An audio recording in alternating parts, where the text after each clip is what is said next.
Christ Triumphant for January 9th. Today's reading is entitled Worship the Creator and Redeemer.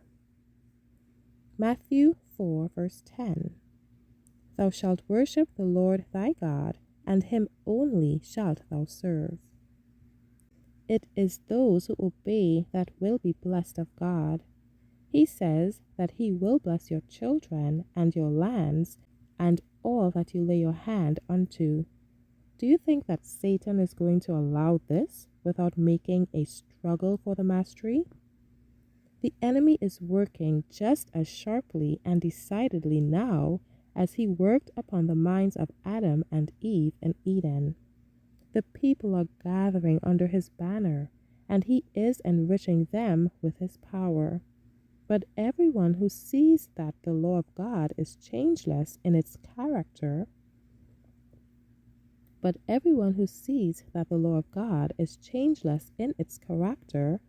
will decide on the side of Christ. If God could have changed one precept of his law to meet the fallen human race, then Jesus Christ need never have come to our earth to die. Did Christ die to let loose the whole of humanity to worship idols instead of God, when the commandment said, Thou shalt worship the Lord thy God, and him only shalt thou serve? And the Lord made heaven and earth, and what then?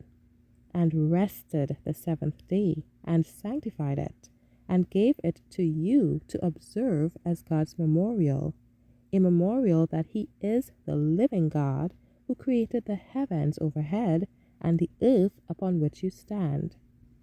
He made the lofty trees and put the covering upon every flower.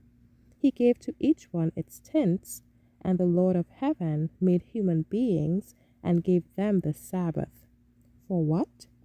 For all the posterity of Adam. It was a gift to all his posterity. If they had always obeyed the fourth commandment, there never would have been an infidel in the world, because it testified that the Lord made heaven and earth, the sea, and all that is in them. His hands were over his created works. Can you wonder that the devil wants to make void the law of God, the standard of his character?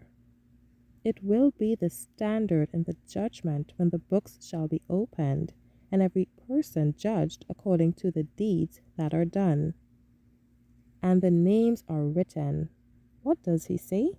Engraven upon the palms of his hands. The marks of the crucifixion have engraven them. Humans are his property, and they are God's by creation and by redemption. What do we give to Satan when we concede the point that the law of God needs to be taken away? We give the whole creative universe a defective God, a God that made a law, and it was so defective that he had to take it away. That is all Satan wants. Can we afford to be working on any side but that of God? Thank you for listening.